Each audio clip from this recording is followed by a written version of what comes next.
bendiga a todos mis santos hermanos.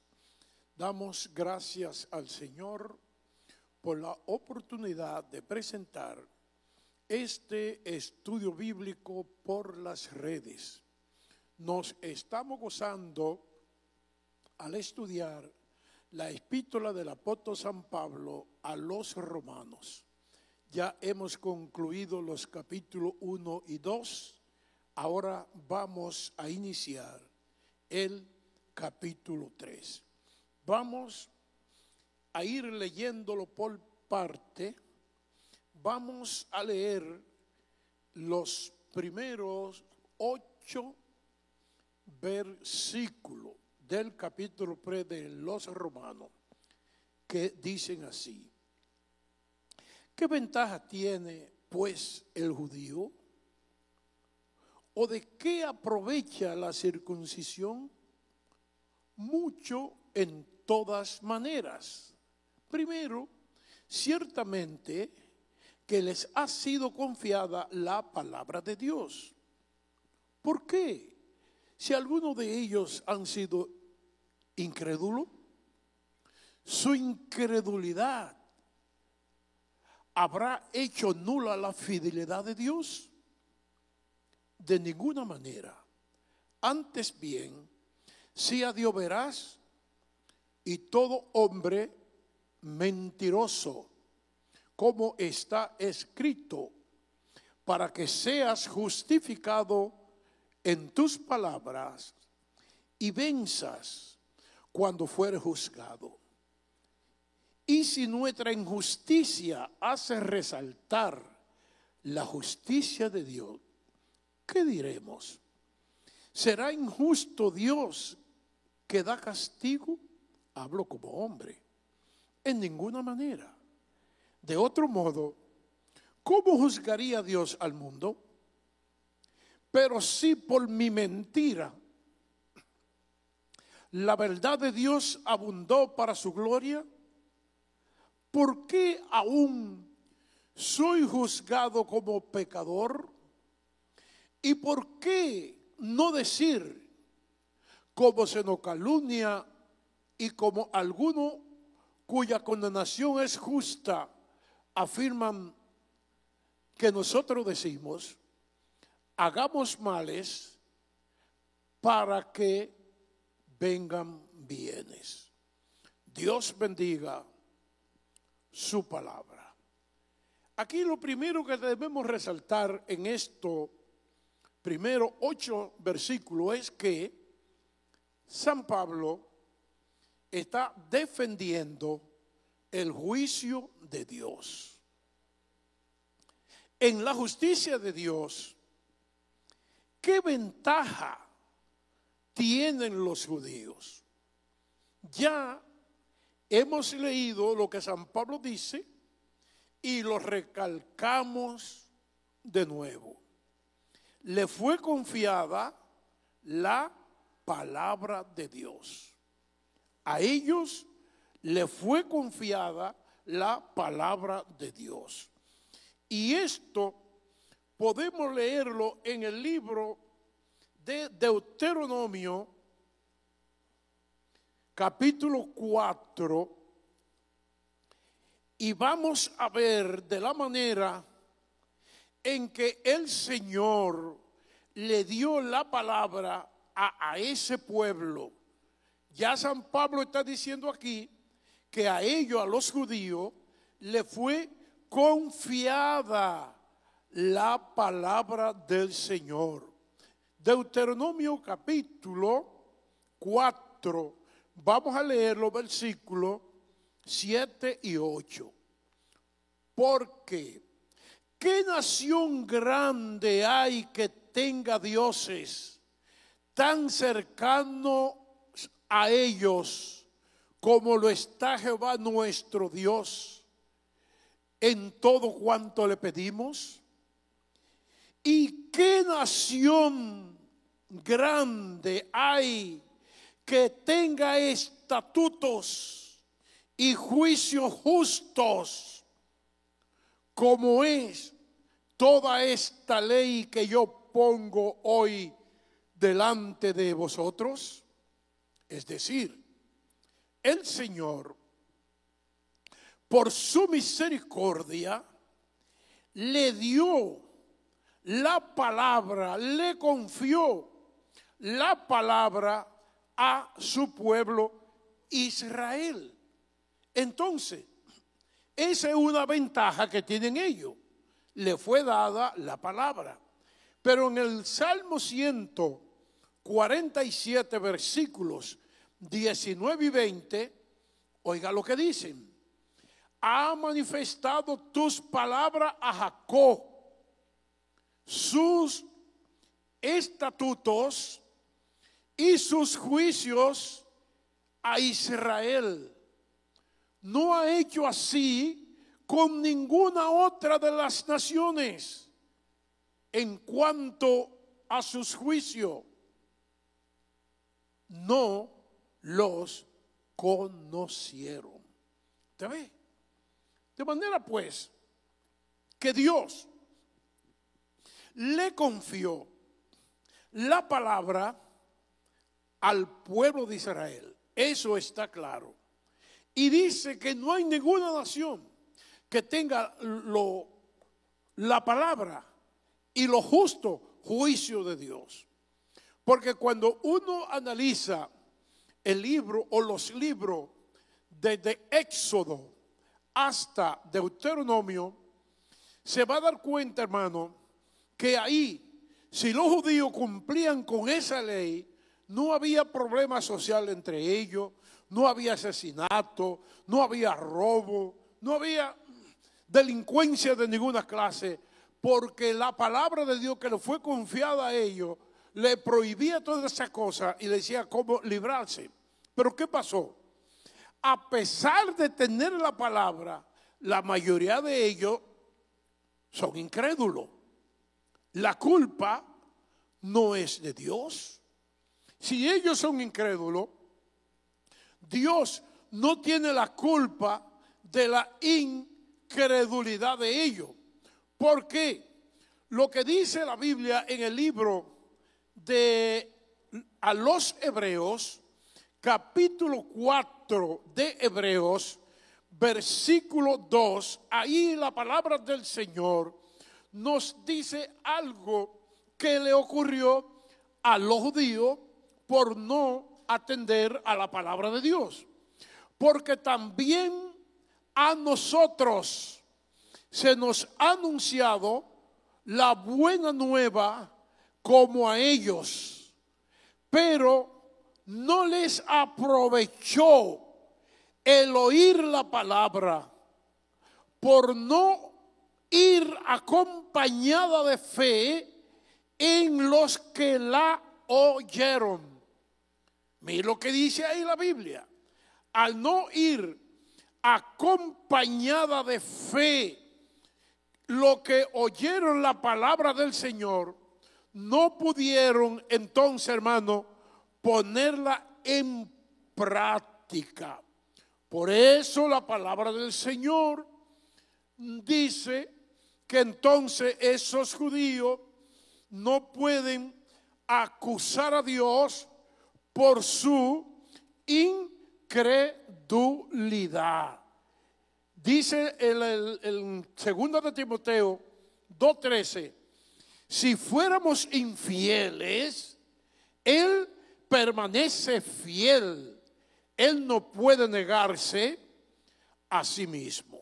Es decir, si los judíos no quisieron a Cristo, no hicieron la voluntad de Él, ahora esto, hermano, no hace nulo la justicia de Dios. Su incredulidad no hace nula la justicia de Dios. ¿Por qué? Ya lo dice San Pablo ahí. Sea Dios veraz y todo hombre mentiroso. Uno tiene que distinguir esta palabra veraz. Veraz lo que significa es genuino, real, verdadero, ideal, no oculto. Es exactamente lo opuesto a la falsedad e inconsistencia humana. Por eso dijo, sea Dios veraz y todo hombre mentiroso. La palabra de Dios nos confirma en el libro de los Salmos, en el capítulo 116, nos habla en el versículo 11, nos habla, hermano, de la bendición, de la veracidad del Señor. Y dije, en mi apresuramiento, todo hombre es mentiroso. Pero ¿podemos acusar a Dios de mentiroso? Jamás, hermano. ¿Por qué? Si nosotros fuéramos infieles, Él permanece fiel porque no puede negarse a sí mismo. En el Salmo 51, versículo 4 dice, contra ti solo he pecado y he hecho lo malo delante de tus ojos, para que seas reconocido justo en tu palabra y tenido por puro en tu juicio. Es decir, que si nosotros los hombres somos infieles, Dios permanece fiel, Dios permanece veraz, Dios no puede negarse a sí mismo. Ahora, la injusticia humana, según San Pablo, resalta la justicia de Dios. ¿Por qué la resalta? Oiga, la pregunta de el versículo 5. Si nuestra injusticia hace resaltar la justicia de Dios, ¿qué diremos? ¿Será injusto Dios que da castigo? Habló como hombre. Y la respuesta está en el versículo 6. En ninguna manera. De otro modo, ¿cómo juzgaría Dios al mundo? Pero si por mi mentira la verdad de Dios abundó para su gloria, ¿por qué aún soy juzgado como pecador? ¿Y por qué no decir cómo se nos calumnia y como algunos cuya condenación es justa afirman de nosotros que decimos, hagamos males para que vengan bienes? Mis queridos hermanos, uno se pregunta, ¿es Dios injusto al castigar al hombre? No, porque Dios no hizo al hombre pecador. El hombre peca por su propia voluntad. Además, su justicia hace que quien peca y no se arrepienta sea juzgado por Dios. Es decir, que Dios a la gente que ha pecado, a los pecadores, todavía le tiene la oportunidad de salvarse, pero para ser salvo hay que buscar el perdón del Señor.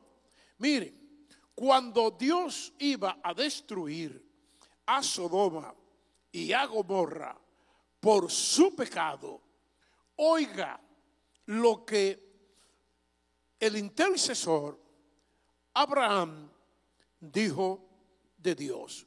Génesis capítulo 18, versículo 25. Y podemos leer desde el versículo 23 en adelante. Y se acercó a Abraham y dijo, ¿destruirá también al justo con el impío? quizá haya 50 justos dentro de la ciudad. Destruirá también y no perdonarás al lugar por amor a los 50 justos que estén dentro de él. Lejos de ti el hacer tal que haga morir al justo con el impío, y que sea el justo tratado como el impío. Nunca tal hagas. El juez de toda la tierra no ha de hacer lo que es justo. Señores, esta porción de la Biblia nos habla de lo que Dios hace con la gente pecadora. Cuando el pecado de Sodoma y Gomorra subió de punto, Dios descendió para destruirla.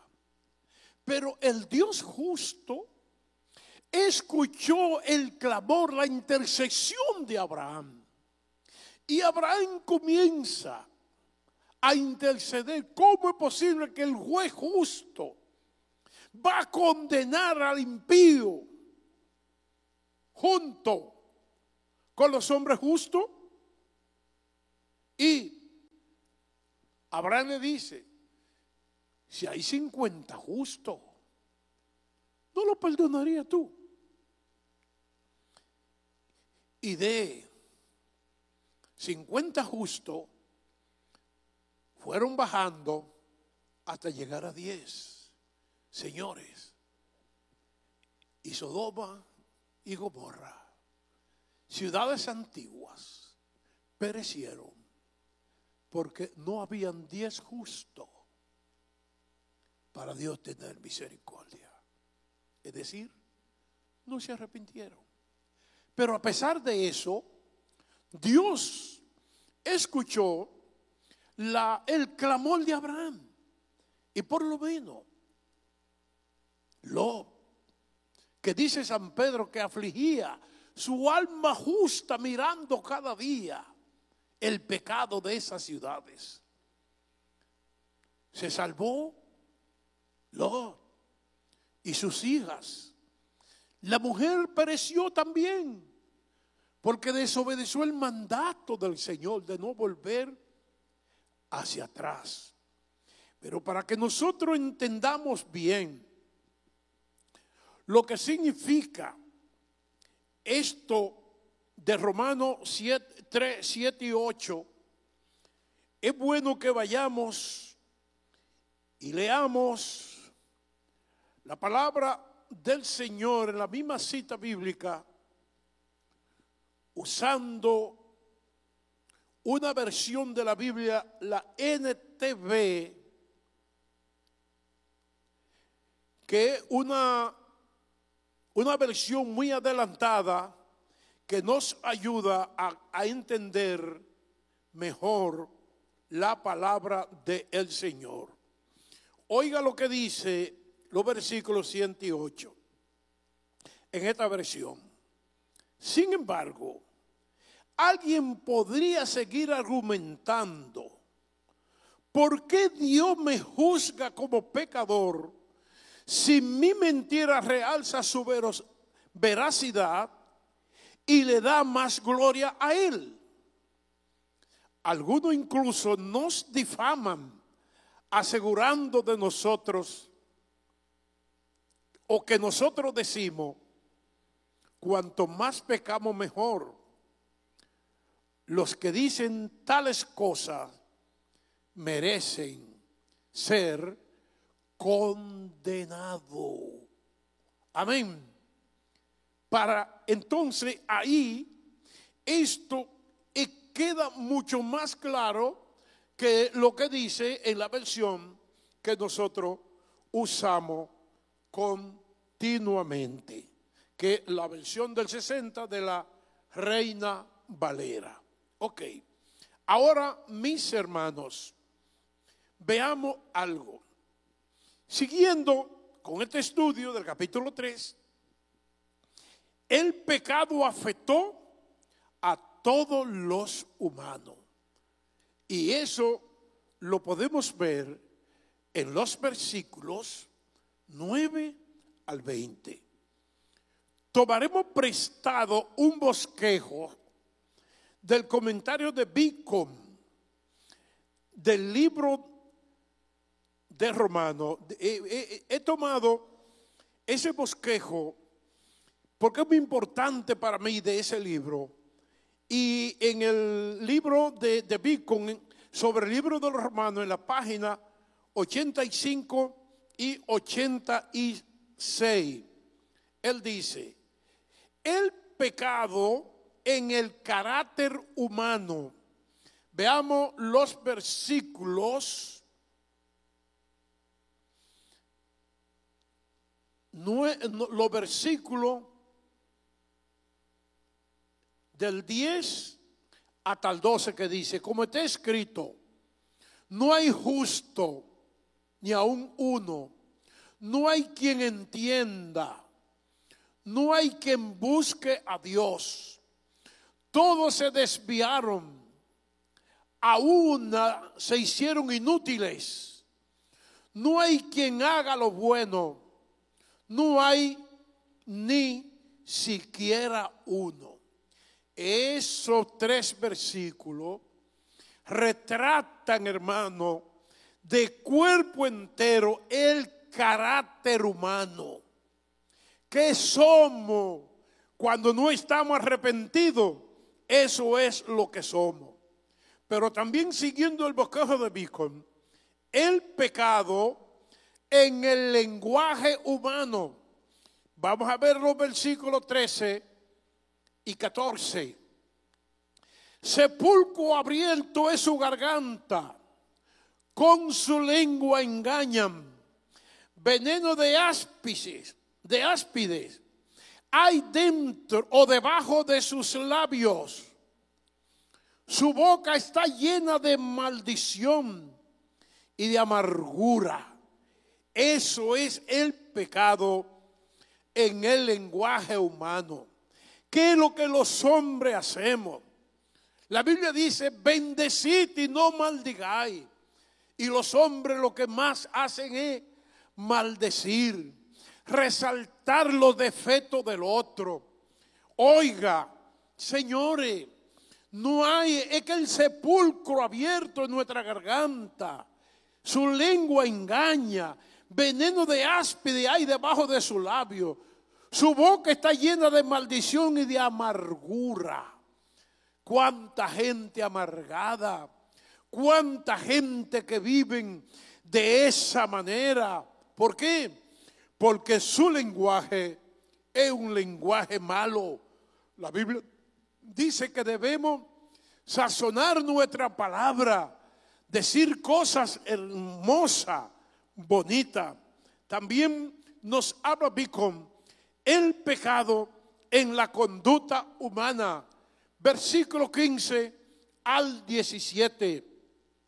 Sus pies se apresuran para derramar sangre, quebranto y desventura hay en sus caminos.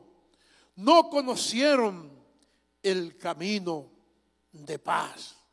Señores, esa es la cosa que Dios aborrece: los pies presurosos hacia hacer el mal. La conducta humana, el pecado humano es hacer mal al otro. En el mundo están ocurriendo cosas terribles que uno dice: ¿pero qué está pasando? Hermano, es el pecado en la conducta de todos los hombres. Oiga, ¿cómo es posible que nosotros estemos oyendo tanta cosa horrorosa en este país? No hace mucho, un hombre agarró una niña de 10 años, de 9, 8 a 10 años, y la violó, y después la mató. y desapareció su cuerpo, que nadie sabe dónde ese hombre enterró, sepultó a esa niña. En estos días, otros 2 jóvenes atracan en una casa y tiran un tiro y matan a una niña de 5 años y hieren a su padre. En estos días agarran un malhechor que estaba violando mujeres a todo el que da y robando. Señores, son los pies presurosos hacia el mal. Esa es la conducta humana, señores. Pero también vi cuando habla de la causa del pecado, y está el versículo 18 que dice: no hay temor de Dios delante de sus ojos. No hay temor de Dios delante de sus ojos. ¿Por qué la gente comete con avidez tanto pecado? Simplemente porque no tienen temor de Dios. El que teme a Dios ama y bendice al prójimo. Señores, y para finalizar con este estudio, le tenemos la aplicación de el pecado que afecta a todos los seres humanos. Versículo 19 y versículo 20. Pero sabemos que todo lo que la ley dice, lo dice a los que están bajo la ley, para que toda boca se cierre y todo el mundo quede bajo el juicio de Dios. Ya que por las obras de la ley, ningún ser humano será justificado delante de él. Porque por medio de la ley es el conocimiento del pecado. Señores, que Dios nos bendiga, que Dios nos ayude y que nosotros pongamos en práctica esto. Dios nos juzga cuando no nos arrepentimos. Cuando nos arrepentimos, como vamos a estudiar la semana que viene, nos daremos cuenta que Dios pasa por alto los pecados pasados. Que el Señor los bendiga a todos. Que su gracia